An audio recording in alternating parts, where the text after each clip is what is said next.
အာ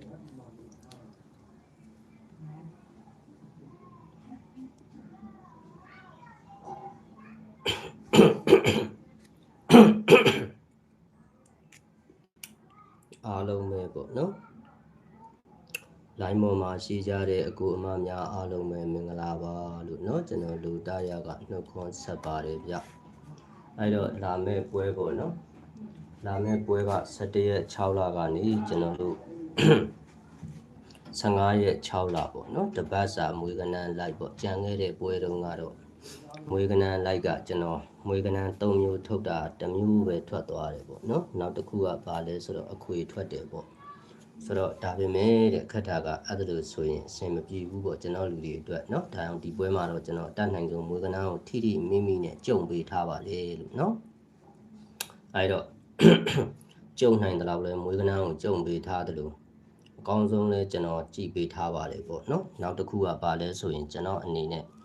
ခုလိုပြတယ်ဆိုတာကမွေးကနန်းလိုက်ကလေးကိုပြတယ်ဆိုတာကကျွန်တော်အကိုတွေအမတွေအတွက်အထောက်အကူလေးဖြစ်လို့ဖြစ်냐ဆိုပြီးတော့ပေါ့နော်ဒါကျွန်တော်ပြန်လဲပြီးကျွန်တော်သိတာလေးတွေးတာလေးကိုပြန်လဲမျှဝေပေးတာပေါ့အဲ့ဒီခါကျတော့မှားတဲ့အခါရှိတယ်လို့မှန်တဲ့အခါလည်းရှိပေါ့နော်ဒီပွဲမှာတော့အပြင်ကသူတွေအဆင်ပြေမသွားဘူးပေါ့ဆိုတော့အဲ့ကျွန်တော်အတွင်းထဲကသူတွေကတော့နှစ်ကြိမ်တော့အောင်လိုက်တယ်ပေါ့နော်ဘာပဲဖြစ်ဖြစ်ဖောင်းပွဲကြီးရလည်းရှိတယ်လာမဲ့ပွဲကြတော့လုံးဝပိတ်ရက်ကလည်းလွတ်သွားပြီပေါ့နော်ပိတ်ရက်လည်းလွတ်သွားပြီဆိုတော့ကျွန်တော်အနေနဲ့အတတ်နိုင်ဆုံးတော့အဆင်ပြေလို့ပြင်냐တော့စူးစမ်းနေပါတယ်လို့နော်မင်္ဂလာပါကွယ်တဲ့ဟုတ်ကဲ့ပါလို့ကျေးဇူးပါနော်ကွန်မန့်ရေးနေတဲ့အကူအမများအားလုံးပဲမင်္ဂလာပါလို့နော်ကွန်မန့်ရေးသည်ဖြစ်စေမရေးသည်ဖြစ်စေကြည့်ရှုအားပေးမှုကိုအထူးပဲကျေးဇူးတင်ပါတယ်ဗျနော်အဲ့တော့လာမဲ့ပွဲအတွက်ပေါ့လာမဲ့ပွဲအတွက်ဆိုရင်ကျွန်တော်နည်းနည်းနဲ့ကျင်းချင်းပဲထုတ်မယ်ဘာဖြစ်လို့လဲဆိုတော့မွေးကနန်းကြီးရဲ့စနစ်တွေကပြန်ပြီးတော့ရွေးချယ်ပြီးယူအောင်မဲ့စနစ်တွေရှိနေသေးလို့ပေါ့နော်အဲ့တော့ကြံခဲ့တဲ့ပွဲကတော့အပြင်ပြည်တွေပေါ့နော်အပြင်ကကျွန်တော်ပြပေးတယ်ပေါ့မွေးကနန်းတွေကလိုက်တဲ့အကူတွေအမတွေကတော့နည်းနည်းလေးပြဿနာရှိသွားတာပေါ့နော်ဘာဖြစ်လို့လဲဆိုလို့ရှိရင်မွေးကနန်း3မျိုးပြတာ1မျိုးပဲထွက်တယ်เนาะအဲ့ဒီမှာအခွေကတော့ထွက်ပါတယ်အခွေတွေကတော့2ခွက်ထွက်သွားတယ်ပေါ့เนาะ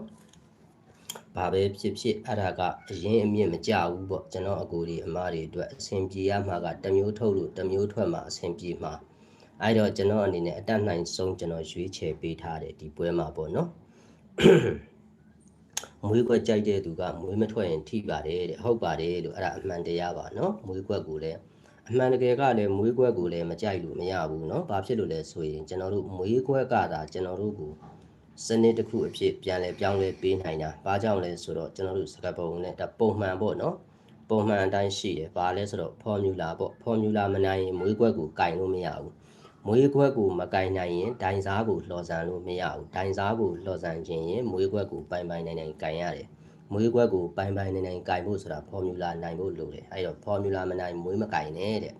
မွေးမကင်နိုင်ရင်ဒိုင်စားကိုမလှော်ဆန်နိုင်ဘူးတဲ့အဲ့ဒါသိကြတယ်နော်အဲ့တော့အတတ်နိုင်ဆုံးမွေးခွက်ဆိုတာကတော့စီစစ်ပြီးတော့ကျွန်တော်လည်းထုတ်ပါတယ်တိုးတော်ညာလေးလွဲတဲ့ပွဲရှိတယ်လို့မှန်တဲ့ပွဲလည်းရှိတယ်ပေါ့နော်မွေးခွက်ပဲကြိုက်တာတဲ့ဟုတ်ကဲ့ပါလို့နော်မွေးခွက်ပဲကြိုက်ရင်ကျွန်တော်မွေးခွက်ထဲကတတ်နိုင်ဆုံးမွေးစရာတွေထဲကတင်စရာလေးတွေလည်းရှိမယ်ခြစရာလေးတွေလည်းရှိမယ်ပေါ့ပြောချင်တာအဲ့ဒါလေးတွေကိုပါကျွန်တော်စီစစ်ပြီးတော့ထုတ်ပေးသွားမယ်ပေါ့နော်အဲ့တော့တဲ့လာမဲ့ပွဲအတွက်ပေါ့နော်လာမဲ့ပွဲအတွက်နည်းနည်းလေးကျွန်တော်ရဲ့မိသားစုဝင်တွေများဝင်ကြည့်အောင်မလားပေါ့နော်ခဏလေးတော့စောင့်ရစီလို့1မိနစ်2မိနစ်လောက်နော်အဲ့တော့ကြည့်ရတဲ့သူတွေအတွက်ဘေးကုန်းလဲဆိုတာလဲကျွန်တော်နားလဲပါတယ်เนาะဒါပေမဲ့လည်းအတတ်နိုင်ဆုံးနဲ့အကောင်းဆုံးတော့ကျွန်တော်လည်းပြပေးတယ်တိုးတော့ခဏလေးတော့စောင့်ပါလို့เนาะပြပေးမယ်အဲ့တော့ပြပုံပြနည်းလေးတွေကိုကြိုက်ရင်လိုက်လက်မအသေးလေးတွေပေးဖို့လည်းမမေ့ပါနဲ့ပေါ့เนาะကျမ်းပါပါစီတဲ့ကျော်သူဆိုးဆိုတဲ့အကောင်ဟုတ်ကဲ့ပါလို့ကိုကျော်သူဆိုးတို့မိသားစုလည်းကျမ်းပါပါစီဗျာเนาะအားလုံးပဲပေါ့ကြည်ရှုအားပေးနေတဲ့အကူအမတွေအားလုံးပဲကျမ်းမာကြပါစေเนาะအဆင်ပြေကြပါစေဗျစောင့်ပါတယ်တဲ့လှလှဆိုတဲ့အကောင်ကဟုတ်ကဲ့ပါလို့စိတ်ရှည်လက်ရှည်စောင့်ပေးတာလေကျေးဇူးတင်ပါတယ်ဗျเนาะဘာပဲဖြစ်ဖြစ်ကျွန်တော်ပြတော့လဲကျွန်တော်လဲစီးစနစ်ရှိလေးပြခြင်းတယ်ပေါ့เนาะဘာလို့ပဲပြစီကံမရှိတဲ့အလုပ်ကပဲအလုပ်မှအဆင်မပြေသလိုစီးစနစ်မရှိတဲ့ဟာလေဘယ်ဟာမှတော့မဟုတ်နိုင်ဘူးအဲ့တော့ကျွန်တော်လည်းအနည်းစားဆုံးနဲ့အကောင်းဆုံးအခြေအနေအထိရွေးထုတ်ပြီးတော့ပြပေးမယ်เนาะအဲ့ဒီတော့တချို့အရာတွေက တချို့အရာတွေကဘယ်လိုပြောရမလဲဆိုတော့ကျွန်တော်ကြံခဲ့တဲ့ပွဲကပြသွားတာဆိုရင်3လလောက်ခရီးတွေပင်ရှည်တွေကိုပြက်ကုန်တာပေါ့နော်ဆိုတော့အဲ့တော့ကျွန်တော်ပြောချင်တာကပင်ရှည်ဖြစ်ဖြစ်ပင်တိုဖြစ်ဖြစ်တချို့အရာကတိတ်ပြီးရှည်လွန်းတော့လေမကောင်းဘူးပေါ့နော်ပွဲစဉ်တွေရှည်လွန်းတော့လေအဲ့တော့ပွဲစဉ်တွေရှည်တာကဘာတွေကောင်းလဲဆိုရင်ဘရိတ်တွေကောင်းတယ်လုံးပိုင်တွေကောင်းတယ်ပေါ့နော်ပတ်တိသမားတွေဆိုရင်လည်းအဆင်ပြေတယ်ဘရိတ်အဲ့လိုရှည်တာကပေါ့နော်ရွှေပါဇက်ပဲတဲ့ကြည်ပါတယ်။ဩကျွန်တော်နဲ့ရွှေပါဇက်ကိုပဲကြည်တာလှလှဆိုတဲ့အကောင်ကဟုတ်ကဲ့ပါလို့နော်ခြားသောသူတွေကိုအားပေးတယ်လေအားပေးလို့ရပါတယ်။ကျွန်တော်လည်းကျွန်တော်တတ်တဲ့လောက်မှတ်တဲ့လောက်တွေးတဲ့လောက်မြင်တဲ့လောက်တော့အကုန်ပြပေးပါတယ်။ဒါပေမဲ့အကုန်လုံးပြလို့တော့မတွေ့မရဘူး။ဘာဖြစ်လို့လဲဆိုလို့ရှိရင်အချိန်မလောက်လို့အကုန်လုံးကလိုက်ပြနေ2နာရီ3နာရီဖြစ်ကုန်လိမ့်မယ်ပေါ့နော်။ဒါတော့မှကျွန်တော်အတတ်နိုင်ဆုံးအတူချုံပြီးပြတာ။ကဲအဲ့တော့ဟုတ်ပါပြီတဲ့ကြည်နိုင်တယ်ဆိုရင်တော့မိနစ်40 45မိနစ်ဒီလောက်အထိကျွန်တော်2မျိုး3မျိုးပြကျင်ပါတယ်ပေါ့နော်အခုလက်တာကျွန်တော်2မျိုးတော့ကျွန်တော်အတတ်နိုင်ဆုံးပြမှာပါအဲ့ထဲကနေမှစီစစ်တဲ့အားလေးတွေလိုတာပေါ့နော်2Dဆိုတာကစီစစ်နိုင်မှတန်ခါကြတာအဲ့ဒီစီစစ်တဲ့အထဲကနေတောင်မှကိုယ့်ကိုနထောကာယနွားကာယဆိုတဲ့စကားလိုပေါ့ကြုံရဆုံရတွေလောက်သွားတဲ့အခါတွေရှိသေးတယ်အဲ့တော့ဒီဘရိတ်ကလေးကတော့ကျွန်တော်တစ်ခါမှလည်းထုတ်မပြသေးဘူးဒါလေးတစ်ချက်ပြမယ်နော်တောက်ကြနေမနေ့စီထိတ်စီးရဲ့တောက်ကြညနေစီထိတ်စီးရဲ့တဲ့နော်ဒီခွန်ဒီ6နှလုံးပေါင်းခြင်း3ရယ်လို့ဖြစ်လို့38ပရိတ်ဒီတဲ့နောက်ပွဲမှာတစ်မျိုးထွက်ရမယ်ဆိုတော့80ဆိုတာဒီပရိတ်8ပါတဲ့နော်38ပရိတ်ထဲကမြန်လေးပြကြပါစို့အဲ့တော့ဒီလေးဒီ3ညနှလုံးပေါင်းခြင်းပေါ့နော်တောက်ကြနေမနေ့စီထိတ်စီးရဲ့တောက်ကြညနေစီထိတ်စီးရဲ့ဒီလေးဒီ3ညနှလုံးပေါင်း4ဖြစ်လို့4 9ပရိတ်ကတစ်မျိုးထွက်ရမယ်ဆိုတော့3တစ်ဒီပရိတ်4ပါတဲ့နော်80တစ်ကပရိတ်9အဲ့တော့ဒီ9နှလုံးပေါင်း8ရယ်လို့ဖြစ်လို့83ပရိတ်ဒီတစ်မျိုးထွက်ရမယ်ဆိုတော့80ကပရိတ်8ပါတဲ့เนาะဒီမှာကတော့ကျွန်တော်တို့တောက်ကြနေကပိတ်ထားတာဖြစ်လို့ပြလို့မရဘူးပေါ့เนาะယူလို့မရဘူးအဲ့တော့ကျွန်တော်တို့ဒီ3ညနှလုံးပေါင်း3ရယ်လို့ဖြစ်လို့38ပရိတ်တစ်မျိုးထွက်ရမယ်ဆိုတော့3ည3တို့85တို့96တို့ဒီ3ပရိတ်ဒီ94ပရိတ်3ပေါ့เนาะ3ပရိတ်ထွက်ပါတယ်တဲ့38ပရိတ်ထဲကအဲ့တော့ဒီ9ဒီ9နှလုံးပေါင်း4ရယ်လို့ဖြစ်လို့4 9ပရိတ်တစ်မျိုးထွက်ရမယ်ဆိုတော့36ကပရိတ်9တဲ့เนาะ4 9ပရိတ်ထဲက95ကပရိတ်4တဲ့အဲ့တော့ကျွန်တော်တို့ဒီ9ဒီ9နှလုံးပေါင်းခြင်း4ရယ်လို့ဖြစ်လို့နောက်တစ်ပွဲမှာ4 9ပရိတ်တစ်မျိုးထွက်ရမယ်ဆိုတော့ခွန်ကပရိတ်4တဲ့เนาะဒီမှာကတော့ယူစရာမရှိဘူး3ရက်တောင်ဆင်ဖောင်းတာဆိုတော့လေအဲ့တော့ကျွန်တော်တို့ဒီ4ဒီ9နှလုံးပေါင်းခြင်း3ရယ်လို့ဖြစ်လို့38ပရိတ်ဒီတစ်မျိုးထွက်ရမယ်တဲ့နောက်ပွဲထဲမှာ3ည3ကပရိတ်3နဲ့38ပရိတ်ထဲကပေါ့နော်အဲ့တော့ကျွန်တော်တို့ဒီခွန်ဒီ3ညနှလုံးပေါင်းခွန်ရယ်လို့ဖြစ်လို့ခွန်2ပရိတ်ထဲကတစ်မျိုးထွက်ရမယ်ဆိုတော့ကခွန်2ပရိတ်ထဲက43ကပရိတ်ခွန်နဲ့နော်ပရိတ်ခွန်ထွက်ပါတယ်တဲ့အဲ့တော့ဒီ4ဒီ9နှလုံးပေါင်း3ရယ်လို့ဖြစ်လို့နောက်တစ်ပွဲမှာ38ပရိတ်ထဲကတစ်မျိုးထွက်ရမယ်ဆိုတော့3ည3ကပရိတ်3နဲ့နော်အဲ့တော့ကျွန်တော်တို့ဒီ9ဒီ2နှလုံးပေါင်းခွန်ရယ်လို့ဖြစ်လို့ခွန်2ပရိတ်ကဒီပွဲထဲမှာတစ်မျိုးထွက်ရမယ်ဆိုတော့25ကပရိတ်ခွန်နဲ့နော်ခွန်2ပရိတ်ထဲကအဲ့16ပရိတ်ခွန်ပေါ့ဒီ16ပရိတ်ခွန်ခွန်2ပရိတ်ထဲကနော်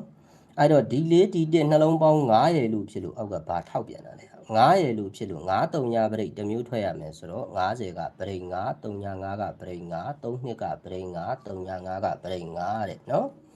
အဲ့တော့ကျွန်တော်တို့ဒီ3ညဒီ1နှလုံးပေါင်း1ရယ်လို့ဖြစ်လို့16ပရိတ်ထဲကတစ်မျိုးထွက်ရမယ်ဆိုတော့က16ပရိတ်ထဲက60ကပရိတ်6တဲ့နော်အဲ့တော့ဒီ9ဒီ1နှလုံးပေါင်း6ရယ်လို့ဖြစ်လို့နောက်ပွဲမှာ6တစ်ပရိတ်တစ်မျိုးထွက်ရမယ်ဆိုတော့33ကပရိတ်6တဲ့42ကပရိတ်6တဲ့49ကပရိတ်1တဲ့နော်16ပရိတ်ပေါ့အဲ့တော့ကျွန်တော်တို့ဒီ4ဒီ6နှလုံးပေါင်းခြင်း3ညပရိတ်တဲ့နော်အဲ့တော့ကျွန်တော်တို့ဒီ8ဒီ9နှလုံးပေါင်း9ရယ်လို့ဖြစ်လို့9 3ညပရိတ်ကတစ်မျိုးထွက်ရမယ်ဆိုတော့က9 5ဒီ3ညပရိတ်တဲ့နော်အဲ့တော့ဒီ6ဒီ9နှလုံးပေါင်းခြင်း1ဖြစ်လို့16ပရိတ်ဒီနောက်ပွဲမှာတစ်မျိုးထွက်ရမယ်ဆိုတော့51ကပရိတ်6တဲ့56ကပရိတ်1 10ကပရိတ်1တဲ့16ပရိတ်ထဲကနော်အဲ့တော့ဒီ1ဒီ9နှလုံးပေါင်းခြင်းဒီ3ညရယ်လို့ဖြစ်လို့တဲ့ဒီဘက်ကိုနည်းနည်းဆွဲလိုက်မယ်နော်ကျွန်တော်ပြန်ပြီးတော့အဲ့တော့9လခရီးတွေပေါ့နော်ဒီလိုတွေသွားရတာသူရှိပင်မာတွေလည်းရှိပါသေးတယ်အဲ့တော့3ညရယ်လို့ဖြစ်လို့3ည5ပရိတ်တစ်မျိုးထွက်ရမယ်ဆိုတော့တဲ့9 5ဒီ3ညပရိတ်တဲ့နော်ရှာပါတောက်ကြရောက်မှသွားထွက်တယ်နော်အဲ့တော့ဒီ9ဒီ9နှလုံးပေါင်းခြင်း3ညရယ်လို့ဖြစ်လို့တဲ့နောက်တစ်ပွဲမှာ3ည5ပရိတ်တစ်မျိုးထွက်ရမယ်ဆိုတော့ကတဲ့28က3ညပရိတ်တဲ့28 3ညပရိတ်ပေါ့နော် အဲ့တော့ကျွန်တော်တို့ဒီ1ဒီ3ညနှလုံးပေါင်း1ရယ်လို့ဖြစ်လို့16ပရိတ်ထဲကတစ်မျိုးထွက်ရမယ်ဆိုတော့65ကပရိတ်1တဲ့38ကပရိတ်1တဲ့16ပရိတ်ထဲက1ပရိတ်ထွက်ပါတယ်လို့နော်အဲ့တော့ကျွန်တော်တို့ဒီ9ဒီ4နှလုံးပေါင်း9ရယ်လို့ဖြစ်လို့နောက်တစ်ပွဲမှာ9လေးပရိတ်တစ်မျိုးထွက်ရမယ်ဆိုတော့59ကပရိတ်4တဲ့နော်3ရက်တောင်ဖောင်းနေဒါပေမဲ့လည်းထွက်ပါတယ်လို့နော်ထွက်တဲ့ပရိတ်ကထွက်တဲ့ခဏကဘယ်နှရက်ဖောင်းတစ်ကြိမ်နဲ့ထွက်ရင်တော့သူ့အတွက်ဆိုတာရှိတယ်ပေါ့နော်ဟုတ်ကဲ့ပါလို့ comment ရေးနေတော့အကိုအမများအားလုံးပဲမင်္ဂလာပါเนาะအကုန်လုံးပဲကြည့်ရှုအားပေးမှုကိုအထူးကျေးဇူးတင်ပါတယ်ဗျအဲ့တော့တဲ့ဒီ3ဒီ5နှလုံးပေါင်းခြင်း8ရယ်လို့ဖြစ်လို့တဲ့နောက်ပွဲမှာ83ပရိတ်တစ်မျိုးထွက်ရမယ်ဆိုတော့ကတဲ့38ကပရိတ်8တဲ့53ကပရိတ်8 1ခွန်ကပရိတ်8 33ကပရိတ်3တဲ့ဒီပိုးကောင်တော်တော်အလုတ်ရှုပ်တာပဲကွာငါရှိကိုဖြတ်ပြေးနေတယ်ကြည့်စမ်းကဲလက်ကြီးရတော့ကောင်းပါတယ်လို့เนาะသူအကျိတ်နဲ့ကိုပြေးနေရပြီသူလဲအဲ့တော့တဲ့နော်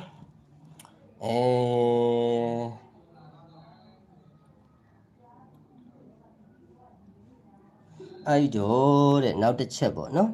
ဆိုတော့ဒီ8ဒီ3ညနှလုံးပေါင်း8ရယ်လို့ဖြစ်လို့တဲ့နောက်တစ်ပွဲမှာ83ပရိတ်တစ်မျိုးထွက်ရမယ်ဆိုတော့20နဲ့1ဒီပရိတ်3ပါတဲ့နော်83ပရိတ်ထဲကဒီမှာကတော့တောက်ကြပိတ်ထားတော့ယူလို့မရအောင်ဒီပွဲအတွက်နော်အဲ့တော့လာမယ့်ပွဲကိုကြည့်ရင်တဲ့ဒီ2ဒီ6နှလုံးပေါင်း8ရယ်လို့ဖြစ်လို့83ကပရိတ်တဲ့နော်83ကပရိတ်83ပရိတ်ဆိုတော့အကွက်20တဲ့နော်အဲ့တော့ကွက်20ဆိုတော့များတာပေါ့လို့နော်မွေးကနန်းပြန်ထုတ်မယ်83ပရိတ်နဲ့ကျွန်တော်အဲ့ဒါ83ပရိတ်နဲ့ထုတ်တဲ့မွေးကနန်းကတော့အပင်ရည်လေးနည်းနည်းလေးတူမယ်သို့တော်ညာလဲသူ့မှာကိုက်ညီမှုနဲ့တူညီမှုလေးတွေရှိတာလေးကိုကျွန်တော်ဆွတ်ထုတ်ပြီးတော့ပြမယ်နော်အဲ့တော့တဲ့ဒီအပင်လောက်ကစမယ်နော်ကပ်ပင်လေးကတော့တိုးမယ်သို့တော်ညာလဲကျွန်တော်အဆင်ပြေအောင်တော့စမ်းစစ်ကြည့်မယ်ပေါ့ဒီ1ဒီ9နှလုံးပေါင်းခြင်း3ညရယ်လို့ဖြစ်လို့ဒီပွဲမှာ3ည5ပဋိတ်လို့ဆိုလိုက်တဲ့အချိန်မှာတဲ့နော်3ည5ပဋိတ်တစ်မျိုးထွက်ရမယ်လို့ဆိုလိုက်တဲ့အချိန်မှာတဲ့ဟောဒီကဗုဒ္ဓဖူးနေ့မနက်ဈေးနောက်ပိတ်ရဲ့ကြာသာပရိညနေဈေးနောက်ပိတ်ရဲ့တဲ့နော်ဒီခွန်ဒီ6နှလုံးပေါင်းခြင်း3ရယ်လို့ဖြစ်လို့3ရဲ့နက်ခတ်5သူကတော့ကကနန်းကနက်ခတ်ကိုပြန်ယူတာပါ35ထီတော့35ပရိတ်တဲ့35ထီတော့35ပရိတ်ဆိုရင်ကျွန်တော်တို့55ဒီ35ထီတော့5ထီပါတယ်35ပရိတ်ထဲက3ပရိတ်ပါလို့နော်အဲ့တော့ဒီ9နှလုံးပေါင်းခြင်းဒီ3ညရယ်လို့ဖြစ်လို့3ညရဲ့ပါဝါ9 3 5ကပရိတ်တဲ့နော်ပရိတ်ကိုကျွန်တော် B လို့ရေးပေးထားမယ်အဲ့တော့3 5ကပရိတ်တဲ့ဆိုတော့ဗုဒ္ဓဖူးမနက်ဈေးနောက်ပိတ်ရေကြာသာပရိညနေဈေးနောက်ပိတ်ရေဒီ2ဒီ3ညဇောင်းပေါင်းခြင်းဒီ2ရယ်လို့ဖြစ်လို့2ရဲ့နှစ်ခတ်က4 4ထိတဲ့3ည5ပရိတ်တဲ့2 4ထိတဲ့3ည5ပရိတ်ဆိုတော့28ဒီ2 4ထိပါတယ်3ညပရိတ်ပါဒီ28လဲ2 4ထိပါတယ်3ညပရိတ်ပါလို့เนาะအပင်တူတယ်เนาะဒါပေမဲ့စနစ်ရှိတယ်ဒီ1ဒီ3ညနှလုံးပေါင်း1ရယ်လို့ဖြစ်လို့ဒီပွဲမှာက16ကပရိတ်တဲ့เนาะသူကပါဝါယူတာเนาะပရိတ်က16ကပရိတ်အဲ့တော့ဒီခွန်ဒီ8နှလုံးပေါင်းခြင်းဒီ9ရယ်လို့ဖြစ်လို့9နဲ့ခတ်3 3ထိတဲ့16ပရိတ်တဲ့53ထိတဲ့16ပရိတ်ဆိုရင်56ဆိုတဲ့ကဏ္ဍဒီ9ထိတဲ့ပရိတ်က1ပါလို့เนาะ53ထိတဲ့ပရိတ်က1အဲ့တော့38ဆိုတဲ့ကဏ္ဍဒီလေ53ထိပါတယ်ပရိတ်က1ပါပဲလို့เนาะအဲ့တော့ဒီ9ဒီ4နှလုံးပေါင်းခြင်းဒီတဲ့9ရယ်လို့ဖြစ်လို့ဒီပွဲမှာ9ရဲ့ပါဝါလေး9ကပဋိတဲ့เนาะ9ကပဋိအဲ့တော့ကျွန်တော်တို့ဒီ6ဒီ3နှလုံးပေါင်းခြင်း9ရယ်လို့ဖြစ်လို့9ရဲ့နှစ်ခတ်က6 6ထိတော့9ပဋိတဲ့ဒါဆိုတော့59ဆိုတဲ့ကဏ္ဍဒီ6ထိပါတယ်ပဋိက4ပါလို့9ပဋိထဲကเนาะအဲ့တော့နောက်တစ်ချက်ဒီအပင်ကတော့ကျွန်တော်တို့3 5နှလုံးပေါင်းခြင်း8ဖြစ်လို့83ပရိတ်ဆိုတာကိုတဲ့ယူလို့ရပါမယ်ဒီမှာကကနန်းကယူလို့မရပြန်ပါဘူးတဲ့เนาะနောက်ဆုံးကြရင်တော့အဖြေထွက်လာမှာပါဘာလဲဆိုတာကအဲ့တော့တဲ့ကျွန်တော်ဒီအပင်ကိုကြည့်လိုက်ရအောင်ဒီ8ဒီ3ညနှလုံးပေါင်းခြင်း8ရယ်လို့ဖြစ်လို့တဲ့ဒီပွဲမှာ83ကပရိတ်တဲ့เนาะ83ကပရိတ်အဲ့တော့တဲ့ကျွန်တော်တို့ဒီ1ဒီ3နှလုံးပေါင်းခြင်း4ရယ်လို့ဖြစ်လို့4နှစ်ခတ်က2 4နှစ်ထိတဲ့83ပရိတ်တဲ့4နှစ်ထိတဲ့83ပရိတ်ဆိုတော့21ဒီ4နှစ်ထိပါတယ်ပရိတ်က3ပါလို့เนาะအဲ့တော့ဒီအပင်ကတော့တောက်ကြပိတ်ထားတော့ယူလို့မရဘူးအဲ့တော့ဒီ2ဒီ6နှလုံးပေါင်း8ရယ်လို့ဖြစ်လို့83ကပရိတ်တဲ့เนาะ အဲ့တော့ဒီလေးနှလုံးပေါင်းခြင်း8ရယ်လို့ဖြစ်လို့8ရယ်နှစ်ခါ1 8ထိတဲ့83ပရိတ်တဲ့နော်ဒါလေးကတစ်ချက်တဲ့နောက်တစ်ချက်ကျွန်တော်တို့ထပ်ပြီးတော့စဉ်းစားကြည့်လိုက်ရအောင်တဲ့နော်ဒီစနစ်လေးကကြိုက်ပင်တဲ့ကိုဝင်လာလို့ကျွန်တော်ဆွဲပြတာမဟုတ်ရင်မပြသေးဘူးเนาะဘာဖြစ်လို့လဲဆိုတော့ကျွန်တော်ကြိုက်လောက်တဲ့အပင်ကြီးကိုမညီလို့ရှိရင်ကျွန်တော်မပြဘူးပဲဟာဘူးမှကျွန်တော်အကြောင်းနဲ့အားလုံးသိပြီးသားဖြစ်မယ်เนาะရှုံယုံနဲ့ကြွက်သေးဆိုတာကစကပုံပဲကောင်းတာပါအလုံးမှမကောင်းပါဘူးရှုံယုံနဲ့ကြွက်သေးအလုပ်ကိုကျွန်တော်ပဲအလုံးမှမလုပ်ဘူးအဲ့တော့လာမဲ့ပွဲဆိုရင်လည်းကျွန်တော်မှအားနာတာတစ်ခုရှိသွားတယ်အဲ့ဒါကဘာလဲဆိုရင်ကျွန်တော်အမိသားစုဝင်နေမွေးကနန်းမအောင်တာ2ပတ်ရှိသွားပြီလို့เนาะကျွန်တော်ဒါကြိုပြောတာကျွန်တော်ကမအောင်ရင်မအောင်ဘူးလို့ပဲပြောတယ်အောင်ရင်အောင်တယ်လို့ပဲပြောတယ်နေတိုက်တွေကဘလို့ပဲအောင်ဟိုကြံခဲ့တဲ့ပွဲရဆိုလဲကျွန်တော်ဒီ2-1တို့4-3တို့ကျွန်တော်ဒါနေတိုက်တွေအောင်ခဲ့တာပဲเนาะဒီပွဲမှာလည်းကျွန်တော်1-3တို့2-6တို့ဒါတွေကျွန်တော်မွေးကကျွန်တော်နေတိုက်တွေအောင်ခဲ့တယ်ဒါပေမဲ့အဲ့ဒါတွေပါပဲအောင်ကျွန်တော်မိသားစုဝင်တွေအတွက်ကအဲ့ဒါအလုံးမဟုတ်ပါဘူးအလုံးဟုတ်တာဘာလဲဆိုရင်ကျွန်တော်နိုင်နေတယ်လို့အမြဲတမ်းអော်နေကြဖြစ်တဲ့မွေးကနန်းထွက်မှကျွန်တော်လူတွေအဆင်ပြေမှာအဲ့တော့ကျွန်တော်ကမွေးကနန်းကိုဦးစားပေးပြီးရွေးချယ်ပါတယ်ဒီပွဲကျွန်တော်ပေးမဲ့မွေးကနန်းကကျွန်တော်အကိုတွေအမတွေစိုက်ကြည့်ခြင်းနဲ့ဆိုတဲ့စိုက်ကြည့်တတ်တယ်ဆိုတဲ့အကိုတွေအမတွေဆိုရင်ကျွန်တော်စိုက်ဆွဲပြီးစိုက်ပါပြမယ်3လမှာလုံးဝပြက်ပွဲမရှိတဲ့မွေးကနန်း2ကွက်เนาะ3လတိတိလုံးဝပြက်ပွဲ3လမဟုတ်ဘူးဒီ2ပွဲပါရင်3လခွဲเนาะဒီတစ်ပွဲပါရင်4လ3လခွဲပေါ့เนาะ3လခွဲတဲ့ကိုရောက်လာခဲ့ပါပြီ3လခွဲတိတိကြာခဲ့တဲ့ကျွန်တော်ရဲ့မွေးကနန်း2ကွက်ကိုကျွန်တော်စိုက်ပါလိုချင်တယ်ဆိုရင်စိုက်ပါကျွန်တော်ပို့ပေးမယ်စိုက်ကြည့်ခြင်းနဲ့ဆိုတဲ့အကိုတွေအမတွေပေါ့နော်တချို့ကကြတော့ပမာဏကိုစိုက်နဲ့ချိန်ပြီးဆော့တဲ့အကိုတွေအမတွေရှိတယ်အဲ့တော့ကျွန်တော်ဇယောဇယရွေးခဲ့တာတခုမှမပါဘူးနော်3လတီတီကိုလုံးဝပြက်ပွဲမရှိတဲ့စိုက်နဲ့လာမဲ့မွေးကနန်းကိုကျွန်တော်ပြီးမယ်စိုက်ကြည့်ခြင်းနဲ့ဆိုရင်စိုက်ပါပို့ပေးမယ်ကျွန်တော်မိသားစုဝင်နေကျွန်တော်တခါတည်းကြိုပြောတယ်နော်အဲ့တော့အစ်စ်ဝင်မဲ့သူတွေလည်းစိုက်ကြည့်ခြင်းနဲ့ဆိုရင်ရတယ်ကျွန်တော် Viber ကတော့ကျွန်တော်စိုက်ပြပေးလို့ရတယ်ကျန်တဲ့နေရာကတော့မရဘူးเนาะကျွန်တော်ကြိုပြောတယ် Viber ကနေကျွန်တော် site ဆွဲပြီးတော့ဖွဲ့ဝင်နေဆိုရင်ကြည့်ခြင်းနဲ့ဆိုရင်ကျွန်တော်ပို့ပေးမယ်တခါတည်းကျွန်တော်ကြိုပြောထားတယ်เนาะကဲအဲ့တော့တဲ့8-1ထိတဲ့8-3 break ကဒီပွဲထဲမှာလာမလားဆိုတာကိုထပ်ပြီးကျွန်တော်တို့ဆန်းစစ်လိုက်ရအောင်တဲ့เนาะဒီတစ်ဒီကိုနှလုံးပေါင်း3ညရယ်လို့ဖြစ်လို့တဲ့3ညရဲ့ပါဝါ9 3ည5ပရိတ်လို့ဒီပွဲမှာဆိုလိုက်တဲ့အချိန်မှာတဲ့3ည5ပရိတ်ကိုဘာထိရမလဲဆိုရင်နောက်တစ်ချက်ကားတဲ့ဗုဒ္ဓဖူးနေ့ညနေစီမှာ9ထိတ်လို့ရှိခြင်းကြောင့်9ရဲ့နှစ်ခတ်က3ပေါ့နော်9 3ထိတဲ့3ည5ပရိတ်ပဲဖြစ်ရမယ်ဆိုတော့ကျွန်တော်တို့9ဒီ9 3ထိတဲ့3ည5 3ညပရိတ်ပါလို့နော်ဒီလိုလေးပြောခြင်းတယ်နောက်တစ်ချက်တဲ့ဒီ9နှလုံးပေါင်း3ညရယ်လို့ဖြစ်လို့3ည5ပရိတ်လို့ဆိုလိုက်တဲ့အချိန်မှာလေတဲ့ဗုဒ္ဓဖူးနေ့ညနေစီမှာ1ခွန်လို့ရှိခြင်းကြောင့်1ရဲ့နှစ်ခတ်8 1-8ထီတော့3ည5ပရိတ်ဖြစ်ရမယ်တဲ့1-8ထီတော့3ည5ပရိတ်ဆိုရင်ဒီ28ဒီ1-8ထီပါတယ်3ညပရိတ်ပါဒီ28ဒီ1-8ထီပါတယ်3ညပရိတ်ပါလို့နော်အဲ့တော့ဒီ1ဒီ3ညနှလုံးပေါင်း1ရယ်လို့ဖြစ်လို့16ကပရိတ်လို့ဆိုလိုက်တဲ့အချိန်မှာလေတဲ့ဗုဒ္ဓဖူးညနေစီမှာ6ထိတ်လို့ရှိခြင်းကြောင့်9ရဲ့နှစ်ခတ်6 6-6ထီရဲ့တဲ့6-6ထိတဲ့16ပရိတ်ပါတဲ့ဆိုတော့ကကျွန်တော်တို့65ဒီ96ထဲက6ထိပါတယ်ပရိတ်က1ပါလို့เนาะနှစ်ပဲရှင်းလာပြီเนาะ3ပဲအထိရှင်းပေးပါကျွန်တော်အကူလေးမှာစိတ်အေးထားเนาะအဲ့တော့ဒီ9ဒီလေးနှလုံးပေါင်းခြင်း9ရယ်လို့ဖြစ်လို့9လေးကပရိတ်လို့ဆိုလိုက်တဲ့အချိန်မှာလေတဲ့ဗုဒ္ဓဖူးနေ့ညနေစီမှာ3ထိတ်လို့ရှိခြင်းကြောင့်နှလုံး3ထိတ်လို့ရှိခြင်းကြောင့်3ရဲ့နှစ်ခန့်9 3-5ထိတယ်တဲ့ပရိတ်က6-4ပါတဲ့အဖြေကရှင်းနေတာပဲ3-5ထိတယ်ဆိုရင်59ဒီ9ထိပါတယ်ပရိတ်က4ပါလို့เนาะအဲ့တော့ဒီမှာကတော့တဲ့ကျွန်တော်တို့ယူလို့မရဘူးပရိတ်ပဲရမယ်ဗုဒ္ဓဖူးပိတ်ထားလို့ယူလို့မရဘူးတဲ့နောက်တစ်ချက်ဆိုရင်ယူလို့ရလာလိမ့်မယ်တဖြည်းဖြည်းเนาะကျွန်တော်ကတော့တဖြည်းဖြည်းတော့ဆက်လာမှာပဲเนาะစိတ်ရှိလေးတော့စောင့်ကြည့်ပေး site ကိုကောင်းရင်ကောင်းတဲ့လူလေးပြပေးတာကျွန်တော်အကိုတွေအမတွေကလေးနဲ့ထိုးတာမဟုတ်ဘူးเนาะကျွန်တော်နားလေတယ်ဘာဖြစ်လို့လဲကိုချင်းစားတယ်ကျွန်တော်ကိုယ်တိုင်လည်းဒါကိုအလုပ်တစ်ခုလို့လုပ်နေတဲ့အခါကျတော့ကျွန်တော်အကိုတွေအမတွေကလည်းလေးနဲ့ရင်းရတာတခုမှမပါဘူးအဲ့ဒီအတွက်ကျွန်တော်ကိုချင်းစားပါတယ်ဒါကြောင့်ကျွန်တော်အနည်းဆက်ဆုံးနဲ့အကျဉ်းဆုံးအထိကိုကျွန်တော်ပြပေးတယ်ဆိုတာကစေတနာဆိုတာထက်ပွင့်ပွင့်လင်းလင်းပြောရရင်ကျွန်တော်စေတနာထားမှကျွန်တော်အပေါ်လည်းပြန်ပြီးတော့စေတနာထားကြတာပါကျွန်တော်အကိုတွေအမတွေအဆင်ပြေမှရမှကျွန်တော်စားရတာပွင့်ပွင့်လင်းလင်းပြောတာအဲ့တော့ကျွန်တော်အကိုတွေအမတွေအဆင်မပြေတဲ့ပွဲဆိုရင်ကျွန်တော်မျက်နှာကိုလာကြည့်လိုက်နော်နေထိထားတဲ့ဘူးသီးလိုပဲအမတန်နွန်းဘူးသီးနုနုလေးကိုနေထိတယ်လို့ပေါ့နော်နွန်းလိုက်ရနေအဲ့ဒါသေးကြတယ်အဲ့ဒီပွဲအဆင်မပြေလို့ ကျွန်တော်မျက်နှာကိုမမြင်ရလို့ရှိရင်စိတ်တောင်ပြက်ရင်ပြက်သွားမယ်ဒီလူဘယ်လိုဖြစ်တာလဲပေါ့နော်ကိုချင်းစာပါတယ်အကုန်လုံးကိုနော်အဲ့တော့တဲ့နောက်တစ်ချက်ကျွန်တော်တို့သွားလိုက်ရအောင်တဲ့ဆိုတော့ဒီ8ဒီ3ညနှလုံးပေါင်း8ရယ်လို့ဖြစ်လို့ဒီမှာ8 3ပရိတ်လို့ဆိုလိုက်တဲ့အချိန်မှာလေတဲ့ဗုဒ္ဓဖူးညနေဈေးမှာ4ထိတ်လို့ရှိခြင်းကြောင့်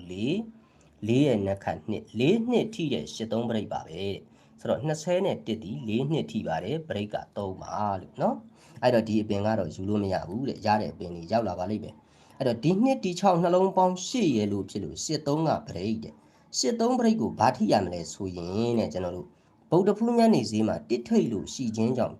1ရဲ့နှက်ခတ်8 8ထိတဲ့8 3ပရိတ်ပါပဲတဲ့တော့ကတော့8 1ထိတဲ့8 3ပရိတ်အခုက1 8ထိတဲ့8 3ပရိတ်တဲ့နော်ဒါဆိုတော့ဒီနှစ်မျိုးကညီနေတဲ့အခါကျတော့ခဏက4ခွက်က4ခွက်ပဲကျွန်တော်တို့မှာကျင်းလို့မရသေးဘူးထပ်ကျင်းမယ်နော်တင်ခွက်တွေကျင်းပေးမယ်အဲ့တော့1 8 1ထိတဲ့8 3ပရိတ်ကိုကျွန်တော်တို့အရင်စီပြီးတော့ရေးလိုက်ရအောင်တဲ့ရေးပြီးမှကျွန်တော်တို့တင်ခွက်ရှာလို့ရမယ်နော်အဲ့တော့8တလုံးနဲ့8 3ပရိတ်8 3ပရိတ်ဖြစ်ဖို့ဆိုရင်ကျွန်တော်တို့80 85တဲ့နော်1တလုံးနဲ့8 3ပရိတ်ဖြစ်ဖို့ဆိုရင်1ခွန်1နှစ်တဲ့နော်1ခွန်1နှစ်အခဏ4ခွက်ဖြစ်နေတယ်ထပ်ပြီးတော့ကျွန်တော်တို့စဉ်းစားလိုက်ရအောင်တဲ့နောက်တစ်ချက်ပေါ့နော်အဲ့တော့ကျင်းပြီဆိုရင်တော့ခဏကအဲ့လောက်အဝေးကြီးတော့ရမှာမဟုတ်ဘူးခက်နီးနီးရနေပဲကျွန်တော်တို့ကျင်းလို့ရမယ်ရသလောက်ကိုကျွန်တော်ကျင်းပေးမယ်နော်အဲ့တော့ဒီ1ဒီ3ညနှလုံးပေါင်း1ရယ်လို့ဖြစ်လို့ဒီမှာ16ပရိတ်လို့ဆိုလိုက်တဲ့အချိန်မှာတဲ့ဘာတလုံးပိုင်းနဲ့16ပရိတ်ဖြစ်ရမလဲဆိုရင်ကြာသာပရိနေ့မနက်စီထိတ်စီးရဲ့တောက်ကြညနေစီထိတ်စီးရဲ့တဲ့ဒီ3ဒီ3ညနှလုံးပေါင်းချင်း3ဖြစ်လို့3တလုံးပိုင်းနဲ့16ပရိတ်ဖြစ်ရမယ်တဲ့3တလုံးပိုင်းနဲ့16ပရိတ်ဆိုတော့လွယ်ပါတယ်3 8နဲ့3 5တဲ့အဲ့တော့3 8ဆိုတဲ့ကဏ္ဍထွက်ပါတယ်တဲ့နော်အဲ့တော့ဒီ9ဒီလေးနှလုံးပေါင်းချင်း9ရယ်လို့ဖြစ်လို့ဒီပွဲမှာ6 4ပရိတ်လို့ဆိုလိုက်တဲ့အချိန်မှာတဲ့ကြာသာပရိမနက်ဈေးက1ထိတ်တောက်ကြညနေဈေးက4ထိတ်1 4နှလုံးပေါင်းချင်း9ဖြစ်လို့9တလုံးပိုင်းနဲ့4 9ပရိတ်တဲ့ဆိုတော့ကကျွန်တော်တို့59ဒီပရိတ်4ပါတဲ့နော်အဲ့တော့6 4ပရိတ်ဆိုတော့9 4နဲ့9 9 9 9လို့ထွက်ပါတယ်တဲ့နှစ်ကွက်ထဲကတစ်ကွက်ထွက်တယ်နော်အဲ့တော့ဒီ3ဒီ9နှလုံးပေါင်းချင်း8ရယ်လို့ဖြစ်လို့ဒီပွဲမှာ8 3ကပရိတ်တဲ့စောစောကကျွန်တော်ဗုဒ္ဓဖူးတွေဖောင်းလို့ယူလို့မရခဲ့ဘူးဒီစနစ်ကနော်အခုတော့ရပါပြီလို့နော်ကြာသာပရိနေမနက်စီထိတ်စီတောက်ကြညနေစီထိတ်စီဒီ3ညဒီ9နှလုံးပေါင်းချင်း9ဖြစ်လို့9တလုံးပိုင်းနဲ့8 3ပရိတ်တဲ့ဆိုတော့50နဲ့3နဲ့50နဲ့8တဲ့50နဲ့3ဆိုတဲ့ကဏ္ဍကြာသာပရိညနေစီမှာထွက်ခဲ့ပါတယ်တဲ့နော်အဲ့ဒီတော့တဲ့ကျွန်တော်ဒီ8ဒီ3ညနှလုံးပေါင်း8ရယ်လို့ဖြစ်လို့တဲ့ဒီပွဲမှာ8 3ကပရိတ်တဲ့နော်အဲ့တော့ကြာသာပရိမနက်စီ1ထိတ်တောက်ကြညနေစီ3ညထိတ်1 3ညနှလုံးပေါင်းချင်း1ရယ်လို့ဖြစ်လို့1တလုံးပိုင်းနဲ့38ပရိတ်တဲ့1တလုံးပိုင်းနဲ့38ပရိတ်ဆိုတော့20နဲ့1ဒီ1တလုံးပိုင်းနဲ့ပရိတ်3ပါလို့နော်38ပရိတ်ထဲက1နှစ်နဲ့1ခွန်ကို21လို့ထွက်တယ်တဲ့ဒီအပင်မှာတော့တောက်ကြကလုံးလုံးပိတ်ထားတော့ကျွန်တော်ယူလို့ကိုမရဘူးနော်အဲ့တော့ဒီနှစ်ဒီ6နှလုံးပေါင်းချင်း8ရယ်လို့ဖြစ်လို့တဲ့8 3ကပရိတ်တဲ့ဘာတလုံးပိုင်းနဲ့8 3ဖြစ်ရမလဲကြာသာပရိနေမနက်စီးက2ထိတ်ရယ်တောက်ကြညနေစီးက6ထိတ်ရယ်2 6ဆိုတော့နှလုံးပေါင်းချင်း8ဖြစ်လို့8တလုံးပိုင်းနဲ့တဲ့ပရိတ်က3 8တဲ့ဒါဆိုတော့ကျွန်တော်စောစောက8 1ထိတဲ့ပရိတ်3 3 8ကိုကျွန်တော်ယူတာ2မျိုးယူထားတယ်8တလုံးပိုင်းနဲ့ပရိတ်3 8ဆိုတော့80နဲ့85ဒီတင်ခွက်ပါလို့เนาะတစ်ချက်မှတ်ထားပြီเนาะနောက်ကျွန်တော်နောက်ဆုံးကြရင်လည်းကျွန်တော်ရေးပေးမယ်เนาะအဲ့တော့ပြချင်တာကစနစ်တွေကချုပ်ချင်တာကအားကြီးပဲတိုးတော်ညာလဲကျွန်တော်နည်းနည်းနဲ့ထိထိမိမိလေးချုပ်ပေးသွားမယ်ဒီပွဲထဲမှာเนาะအဲ့တော့ကျွန်တော်ပြောပါဦးလားကျွန်တော်အဖွဲ့ဝင်တွေကိုကျွန်တော်ပေးမှာကတော့ကျွန်တော်လည်းအားနာလာပြီအဲ့ဒီအတွက်ကျွန်တော်စိုက်ပြပေးမယ်3လတိတိတပင်မှပြက်ပွဲမရှိတဲ့မွေးကနန်းနှစ်ကွက်ကိုကျွန်တော်ပေးမှာပါစိုက်ကြည့်ကြပါတယ်ဆိုရင် Viber ကနေလာယူပါအဖွဲ့ဝင်အသစ်တွေလည်း Viber ကနေလာယူရင်စိုက်ပြလို့ရပါတယ်အဲ့တော့ site ပါကျွန်တော်ပို့ပေးမယ်ဂျိုက်ကြည့်ခြင်းနဲ့ဆိုရင်မကြည့်ခြင်းတဲ့သူဆိုရင်တော့မပို့တော့ဘူးပေါ့နော် site ကြည့်ခြင်း site ကြည့်မယ်လို့စာလေးရေးလိုက်ရင်ကျွန်တော်ပို့ပေးမှာပါအဲ့တော့ပြောချင်တာကကျွန်တော်ဇယောဇရနဲ့ကဏ္ဍဘယ်ကဏ္ဍကိုမှမရွေးချယ်ပါဘူးအကောင်းဆုံးကိုကျွန်တော်ရွေးချယ်တာပါရွေးချယ်ရင်ကြားတွေကနေမှလွဲချော်မှုဖြစ်တဲ့အခါတော့ကျွန်တော်သူတွေလည်းကျွန်တော်မိသားစုဝင်တွေလည်းကျွန်တော်ကိုနားလည်မှုပေးလိမ့်မယ်ထင်ပါတယ်သို့တော့ site ကိုမှကြည့်ပြီးကစားခြင်းနဲ့ဆိုတဲ့အကိုဒီအမတွေမွေးကနန်း site ကိုဒီပွဲမှာတော့ကျွန်တော်နှစ်ကွက်ထဲ3လခွဲပြက်ပွဲမရှိတဲ့ site ကိုကျွန်တော်ဆွဲပြီးပို့ပေးမယ်เนาะကြည့်ခြင်းနဲ့သူကြည့်အဲ့တော့ကဲဟုတ်ပြီရဲ့เนาะကြည့်ခြင်းနဲ့သူကတော့ Viber ကနေဖွဲ့ဝင်มาရမှာပါလို့เนาะဒီခါလေးကြိုပြောထားတယ်ကျွန်တော် အဲ့တော့ဒါလေးကတစ်မျိုးတဲ့80နဲ့85ကတင်ခွက်1နှစ်နဲ့1ခွန်ကအရန်ပေါ့နော်ဒီလိုလေးမွေးရတော့နည်းနည်းလေးပိုတက်တာတာပေါ့ကျွန်တော်လူလေးတက်တာမလားလို့ကျွန်တော်စစ်ပေးနေတာအဲ့တော့နောက်တစ်ချက်တဲ့နောက်တစ်ချက်ကလည်းလာလိုက်ပါဦးမယ်တဲ့နော်ဘယ်ခွက်မရှိတဲ့စနစ်တွေပေါ့အဲ့တော့ဇုံလေချက်ကြလာရင်ခဏန်းနေဒီထွက်ပါတယ်လို့ကျွန်တော်ဒီလိုကြိုပြောခြင်းတယ်ကျွန်တော်တို့ထွက်တယ်လို့ပြောရင်တော်တော်လေးဝေးခဲ့ပါတယ်နော်အဲ့တော့တောက်ကြမနေ့စည်းနောက်ပိတ်ရဲ့တောက်ကြညနေစည်းခဏန်းနှလုံးရဲ့တဲ့နော်261 3လုံးပေါင်းချင်းတည်တဲ့sorry 9ရယ်လို့ဖြစ်လို့9ရယ်နက်ခတ်6 96ပရိတ်တဲ့သူကနက်ခတ်ကိုယူတာနော်ဒီပွဲထဲမှာ96ပရိတ်တစ်မျိုးထွက်ရမယ်ဆိုတော့45ကပရိတ်9တဲ့နော်89ကပရိတ်6တဲ့ရှေ့ရခင်ကလည်းဒီပရိတ်ကိုကျွန်တော်ပြခဲ့ဘူးတဲ့နော်အဲ့တော့ကျွန်တော်ပရိတ်ကိုတော့အစအနေအဆုံးထိမပြတော့ဘူးနောက်တစ်ပင်ထပ်ပြမယ်နော်တောက်ကြနေမနက်စီနောက်ပိတ်ရဲ့တောက်ကြညနေစီကဏ္ဍနှလုံးရဲ့တဲ့1-3-3-3လုံးပေါင်းချင်း1ဖြစ်လို့18ကပရိတ်တဲ့ဒီပွဲထဲမှာ18ပရိတ်တစ်မျိုးထွက်ရမယ်ဆိုတော့10ကပရိတ်1ပါတဲ့29ကပရိတ်1တဲ့နော်အဲ့ဒါလည်းတောက်လျှောက်ထွက်ပါတယ်လို့နော်အချိန်ကကျွန်တော်26မိနစ်ဆိုတော့ကျွန်တော်လူတွေကိုကျွန်တော်မိနစ်30ကျော်30ဒါပဲပြတာဆိုတော့ကျွန်တော်တူတူလေးပြခြင်းလို့စောစောကစနစ်လိုပဲပြန်ချုပ်စီရည်လည်းရှိသေးတယ်နော်အဲ့တော့ဒီပွဲကကြံခဲ့တဲ့ပွဲကဘာလို့မပေးတာလဲဆိုရင်ဒီမှာကတောက်ကြပိတ်ထားတယ်နော်အဲ့တော့ဒီပွဲကနေပြန်စပြမယ်တောက်ကြနေညနေစီတောက်ကြနေမနက်စီနောက်ပိတ်ရဲ့တောက်ကြညနေစီကဏ္ဍနှလုံးရဲ့8-3-3-3လုံးပေါင်းခြင်းဒီ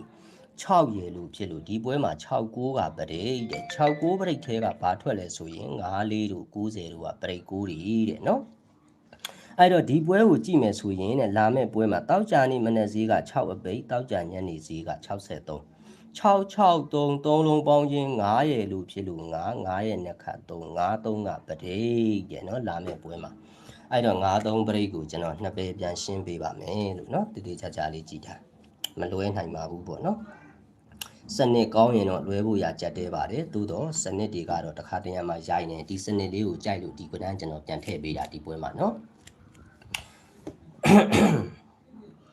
အဲ့တော့တဲ့ဘာပဲဖြစ်ဖြစ်เนาะကျွန်တော်လည်းအတန်းနိုင်ဆုံးတော့စူးစမ်းပေးမယ်အတန်းနိုင်ဆုံးပေါ့ကဲဟုတ်တယ် site ကြည့်မယ်တဲ့ဟုတ်ပြီ site ကြည့်မယ်ဆိုတဲ့အကူဒီအမတွေက Viber ကလာကြည့်เนาะဒါကျွန်တော်ရဲ့မိသားစုဝင်ဖြစ်မယ် site ကြည့်မယ်ဆိုရင်ကျွန်တော်ကို Viber ကနေ site ကြည့်မယ်လို့ရေးပေးထားလိုက်เนาะကျွန်တော်မနေ့ဖြန်နေခင်းလောက်ကြတော့ site နဲ့တကွာအကုန်လုံးပို့ပေးမယ်เนาะကဲဟုတ်ပြီအဲ့တော့ကျွန်တော်ကလည်းအားနာတယ်ဗျအပွင့်ပွင့်နေလင်းပြောတာစိုက်မပြပဲပေးနေတဲ့အခါကျတော့လိုတိုက်ရက line ပေါ်မှာတော့ဒီလိုကြီးပြပြီးငါတို့တော့ကချော့ကမဲတွေများပေးနေသလားလို့ရှင်ထဲမှာထင်ပါလဲစိုးတယ်အဲ့တော့ကျွန်တော်ကဘယ်လောက်ထိချုပ်တယ်ဆိုတာလဲကျွန်တော် line ပေါ်မှာကြည့်နေတဲ့သူတွေသိတယ်ကျွန်တော်အတတ်နိုင်ဆုံးချုပ်မိမှခဏန်းကိုကျွန်တော်ပေးချင်တာတပေါက်စမ်းမပေးဘူးနှစ်ပဲသုံးပဲရှင်းပြီးမှကျွန်တော်ပေးတာပေါ့နော်အဲ့တော့ site ကိုကြိုက်တယ်ဆိုရင် like လက်မအသေးလေးတွေပေးဖို့လည်းမမေ့ပါနဲ့လို့နော်အဲ့တော့လာပါပြီတဲ့ဒီပွဲကစတာပေါ့နော်ဒီ3ညဒီ1ဒီ6ပေါ့ကျွန်တော်စောနာယူခဲ့တယ်နော်3ည16 3လုံးပေါင်းချင်းခွန်ရယ်လို့ဖြစ်လို့ဒီပွဲမှာခွန်3ညကပရိတ်တဲ့နက်ခတ်တစ်စုံယူတာနော်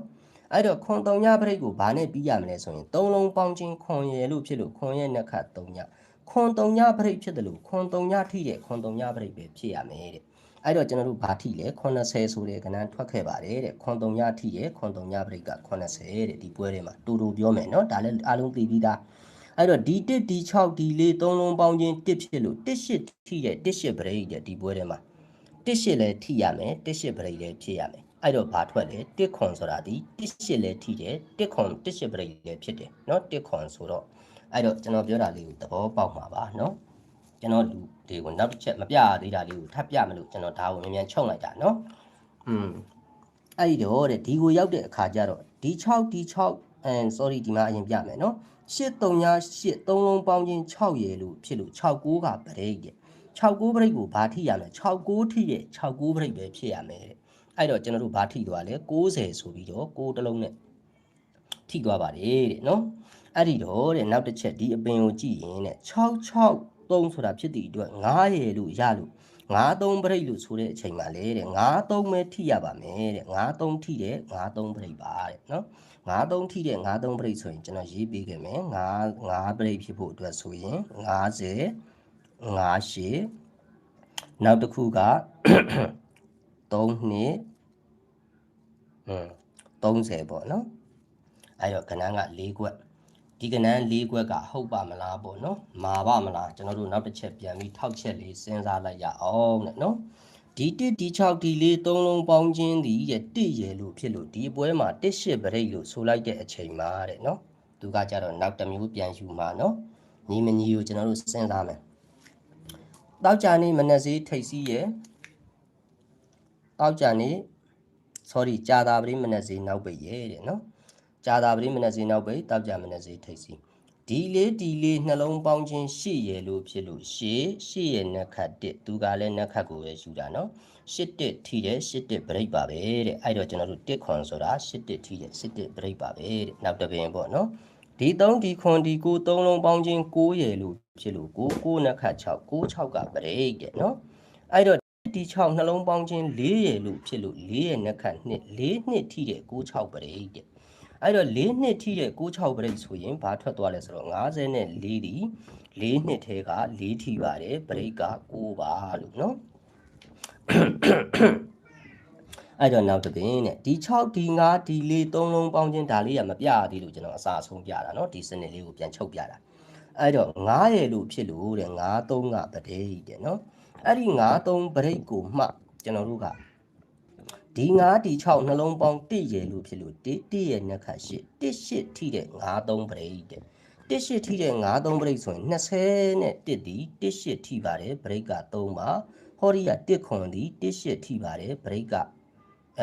sorry 9 3ပရိတ်ဖြစ်သည့်အတွက်ဒီဟာမပါဘူးเนาะ sorry 20နဲ့1ဒီလိုပြောရမှာ sorry ကျွန်တော်အခြား site နဲ့ရောသွားလို့เนาะအဲ့တော့ဒီ3ညဒီ9ဒီ4 3လုံးပေါင်းခြင်း3ရယ်လို့ဖြစ်လို့3 5ကပရိတ်တဲ့ဒီပွဲထဲမှာပေါ့เนาะအဲ့တော့ဒီ1ဒီ4နှလုံးပေါင်း9ရယ်လို့ဖြစ်လို့9 3ထိတဲ့3 5ပရိတ်တဲ့အဲ့တော့ဘာထွက်လဲ50နဲ့8ဆိုတဲ့ကဏ္ဍဒီ9 3ထိပါတယ်ပရိတ်က3 5ပရိတ်ထဲကပရိတ်3ပါလို့เนาะအဲ့တော့ဒီ9ဒီ8 3လုံးပေါင်းခြင်း8ရယ်လို့ဖြစ်လို့8တက်ကပရိတ်တဲ့ဒီပွဲထဲမှာเนาะအဲ့တော့ဒီ3ဒီ9နှလုံးပေါင်း8ရယ်လို့ဖြစ်လို့8ရဲ့နက်ခတ်1 8ထိတဲ့8ပရိတ်တဲ့အဲ့တော့8ထိတဲ့8ပရိတ်ဆိုရင်ကျွန်တော်တို့က38ဆိုတဲ့ကဏ္ဍဒီ8ထိပါတယ်ပရိတ်က1ပါလို့8ထိတော့8ပရိတ်ဆိုတော့เนาะ38အဲ့တော့ကျွန်တော်တို့ဒီ9ဒီ3ညဒီ3 3လုံးပေါင်းခြင်း8ရယ်လို့ဖြစ်လို့ဒီပွဲမှာလဲ8ကပရိတ်တဲ့เนาะအဲ့ဒီ8ပရိတ်ကိုဘာထိရမလဲဒီ1ဒီ8နှလုံးပေါင်းခြင်း9ရယ်လို့ဖြစ်လို့9ရဲ့နက်ခတ်6 6ထိတဲ့8ပရိတ်တဲ့အဲ့တော့65ဒီ96ထိပါတယ်ပရိတ်က1ပါလို့6ထိတယ်เนาะပရိတ်က1အဲ့တော့ဒီ3ဒီ4ဒီ3 3လုံးပေါင်းခြင်း3ညရယ်လို့ဖြစ်လို့3ညခွန်ကပရိတ်တဲ့3ညခွန်ပရိတ်ကိုဘာထိရမလဲဒီ9ဒီ2နှလုံးပေါင်းခြင်းခွန်ရယ်လို့ဖြစ်လို့ခွန်ရဲ့နက်ခတ်3ညခွန်3ညထိတဲ့3ညခွန်ပရိတ်တဲ့အဲ့တော့ဘာလို့ထွက်လဲရိုးရှင်းပါတယ်3ညခွန်တဲ့เนาะအဲ့တော့နောက်တစ်ပင်တဲ့ဒီ9ဒီ9ဒီ9 3လုံးပေါင်းခြင်းဒီတဲ့3ရယ်လို့ဖြစ်လို့3 5ကပရိတ်တဲ့ဒီပွဲထဲမှာเนาะအဲ့တော့ဒီ3ဒီခွန်နှလုံးပေါင်းခြင်း3ညရယ်လို့ဖြစ်လို့3ညနက်ခတ်ခွန်3ညခွန်ထီတော့3 5ပရိတ်တဲ့ဘာလို့ထွက်လဲ3ည3ဆိုပြီးထွက်ပါတယ်တဲ့3ညခွန်လဲက3ညထီရဲ့3 5ပရိတ်ထဲကပရိတ်3တဲ့เนาะအဲ့တော့ဒီ8ဒီ3ညဒီ8 3လုံးပေါင်းခြင်း6ရယ်လို့ဖြစ်လို့6 9ကပရိတ်တဲ့เนาะဒီ8ဒီခွန်နှလုံးပေါင်းခြင်း9ရယ်လို့ဖြစ်လို့9ရဲ့နက်ခတ်3 3ထိတဲ့6 9ပရိတ်တဲ့9 3ထိတဲ့6 9ပရိတ်ဆိုတော့54ဆိုတဲ့ကဏ္ဍဒီ9 3ထိပါတယ်ပရိတ်က9ပါလို့6 9ပရိတ်ထဲကပရိတ်9เนาะစောနာ site ကယူသွားတာ90เนาะရှင်းအောင်ပြောတာเนาะတေးချာချာပြန်ပြီးဒီ site နှစ်ခုကိုနှစ်ပဲရှင်းကြည့်ရင်ကျွန်တော်အကူတွေအမတွေတွက်တတ်တဲ့သူတွေကချုပ်တတ်တယ်เนาะအဲ့တော့တဲ့ကျွန်တော်တို့လာပါပြီတဲ့ဒီကိုရောက်တော့လဲ663 3လုံးပေါင်းခြင်း9ရယ်လို့ဖြစ်လို့9 3ကပရိတ်တဲ့ဘာထိရမလဲဒီနှစ်ဒီ1နှလုံးပေါင်း3ရယ်လို့ဖြစ်လို့3 3နှစ်ခတ်9 3 5ထိတဲ့9 3ပရိတ်ပါပဲတဲ့သူကလည်းဒါဆိုရင်ကျွန်တော်တို့ကထွက်ဖို့ကိုသူ90 950ယူလို့ရသွားပြီပေါ့လို့เนาะအဲ့ဒီတော့တဲ့မွေးကနန်းဆိုတာအင်မတန်မှစီစစ်ရပါတယ်လို့เนาะနည်းနည်းလေးစီစစ်ပြီးတော့သုံးလို့မရပါဘူးအဲ့တော့တစ်ခါတရံကြရင်ကျွန်တော်စိတ်မကောင်းမိတာရှိတယ်ကျွန်တော်တကယ်အကြိုက်ဆုံးစနစ်ကိုရွေးချယ်ခဲ့တာတော့မှအခုမွေးကနန်းနှစ်ကွက်က2ပတ်ရှိပါပြီကျွန်တော်မိသားစုဝင်တွေလွဲသွားတာပေါ့เนาะဒါပေမဲ့ကျွန်တော်မှာဘာလေးတွေနဲ့ပြန်ဖြေတာလဲဆိုတော့မွေးကနန်းတီးတန့်လိုက်တဲ့အကူတွေအမတွေတော့ဆင်မပြေဘူးပေါ့เนาะပြေတဲ့အထိကျွန်တော်လုပ်ပေးမှာပါကျွန်တော်ထမင်းရှင်ကိုကျွန်တော်ဘယ်တော့မှကျေးဇူးမကမ်းပါဘူးဒီစကားကိုတော့ကျွန်တော်ရဲရဲပြောရဲတယ်ထမင်းစားရင်လည်းကျွန်တော်မျက်လုံးဖွင့်ပြီးစားတာပါမျက်လုံးမှိတ်မစားပါဘူးဘာကြောင့်လဲဒီလူတွေကျွေးခဲ့တဲ့ထမင်းကိုကျွန်တော်အလဟတ်တာအဖြစ်မခံနိုင်ဘူးเนาะ အခုအချိန်ကြီးအကိုတို့အမတို့ကျွေးခဲ့တဲ့ထမင်းကျွန်တော်လေပင်ထဲမှာရှိသေးတယ်အဲ့ဒီအတွက်ကျွန်တော်ခေါင်းထဲကထွက်တဲ့အုံနှောက်ကတော့ထွက်တဲ့လောက်ကျွန်တော်တတ်နိုင်ဆုံးအကောင်းဆုံးလုပ်ပေးသွားမယ်ဆိုတာကိုကျွန်တော်ကောင်းကောင်းကြီးပြောရတယ်နော်လှုပ်ပေးနေတာကိုလည်းတွေ့မှာပါအခုချိန်ထိလည်းဒါကကျွန်တော်အပြင်ကသူတွေကိုကျွန်တော်ပြတာဟုတ်ချင်းမဟုတ်ချင်းကတော့ကျွန်တော်မသိဘူးဒါပေမဲ့ဒါကျွန်တော်2မျိုးချုပ်ပေးထားတယ်ဒီကဏ္ဍကိုဖြစ်ဖို့အတွက်နော်2မျိုးချုပ်ပေးထားတာကလည်း2လကြော်ချုပ်ပေးထားတယ်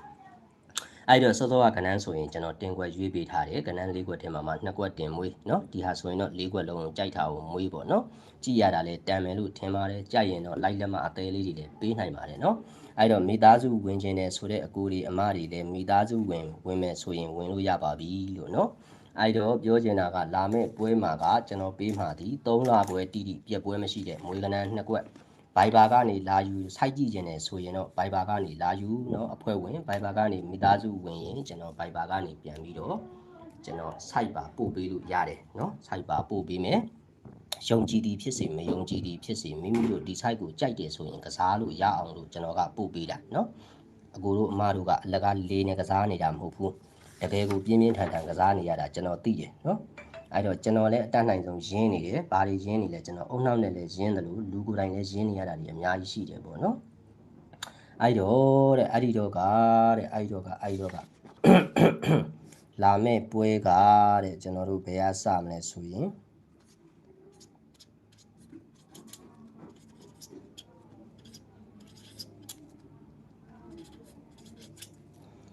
17ရက်ကနေ15ရက်အထိတဲ့เนาะအဲ့တော့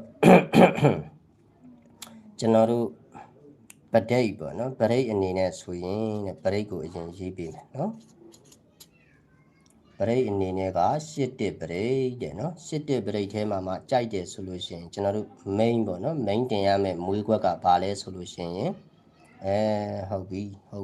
ခဏလေး8-1ပရိတ်မဟုတ်ဘူး8-3ပရိတ်တဲ့เนาะကျွန်တော်မှားပြောတာเนาะ sorry 8-3ပရိတ်အဲ့တော့8-3ပရိတ်ထဲမှာကတဲ့အကိုတို့အမတို့တင်ရမယ့်ကဏ္ဍက80နဲ့စောနာကျွန်တော်ပြသွားတယ်เนาะ85တဲ့ဒါကတော့ကျွန်တော်အနေနဲ့ပေါ့เนาะဒါလေးကိုကျွန်တော်အမှတ်ကလေးတွေချစ်ပေးခဲ့မယ်ကြံခဲ့တဲ့ပွဲရလဲကျွန်တော်43နဲ့46ကိုအဲ့လိုပဲကျွန်တော်ရွေးပြီးတော့ချစ်ပေးထားခဲ့တယ်เนาะမှတ်မိလားမသိဘူးကျွန်တော်အကိုတွေအမတွေအဲ့တော့တဲ့နောက်တစ်ချက်တဲ့ဒီ80နဲ့85က main ဆိုတော့ဘာကအရန်ဖြစ်မလဲဆိုရင်ကျွန်တော်တို့က1နှစ်နဲ့1ခွန်ကတော့အရန်ပါတဲ့ကျွန်တော်လိုက်ဖို့အစဆုံးကြည့်တဲ့အကူတွေအမတွေဘာပေးသွားတယ်ဆိုတာတော့သဘောပေါက်လိမ့်မယ်နော်အဲ့တော့ဒါလေးကမွေးခြင်းနဲ့ဆိုရင်ဒီလိုမွေးအဲ့တော့နောက်တစ်ခုကဘာလဲဆိုရင်53ပရိတ်တဲ့ပရိတ်က53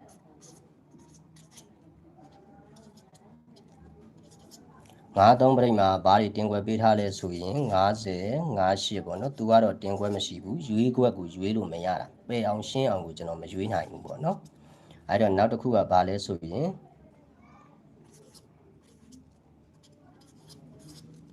ဒီ၄ခွက်ထဲကလည်းတစ်ခွက်ထွက်နိုင်မယ်လို့ဒီလိုလေးပြောခြင်းတယ်ပေါ့နော်အဲ့ဒီတော့ဒီပွဲမှာကျွန်တော်အခွေထုတ်လို့မရဘူးကျွန်တော်လည်းကြည့်ရအားဆိုင်တယ်သို့တော်ညာလဲကျွန်တော်ရဲ့အားဆိုင်မှုအားနည်းသလားမသိဘူးအခွေတော့မရဘူးเนาะအဲ့တော့အဲ့ဒီတော့ကတဲ့အင်္ဂါမကျော် sorry ဟူးမကျော်ပေါ့เนาะမွေးကနန်း2ခွက်လိုချင်တဲ့အကိုတွေအမတွေအတွက်ပေါ့เนาะဒါလေးကတော့ကျွန်တော်ရေးပေးခဲ့မယ်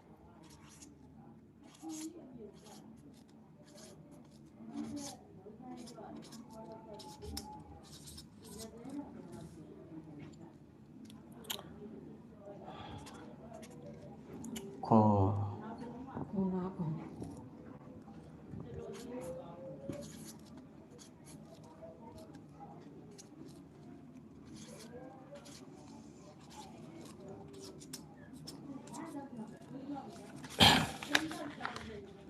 ကဲအဲ့တော့ဟုတ်ပါပြီလို့เนาะအဲ့တော့အစဉ်တစိုက်ပေါ့အားပေးနေတဲ့ကျွန်တော်အကူတွေအမတွေအားလုံးကိုလည်းကျွန်တော်အထူးပဲကျေးဇူးတင်ပါတယ်ပေါ့เนาะမိသားစုဝင်မဲ့သူတွေအတွက်လည်းကျွန်တော်ရေးပေးခဲ့ပါပြီလို့เนาะအဲ့တော့ကျေးဇူးအားပေးသူအားလုံးပဲကျွန်တော်ရဲ့အကူတွေအမတွေအားလုံးစိတ်ချမ်းသာခြင်းကိုယ်ကြီးကျန်းမာခြင်းနဲ့ပြည့်စုံကြပါစေလို့ဆုတောင်းပေးရင်းနဲ့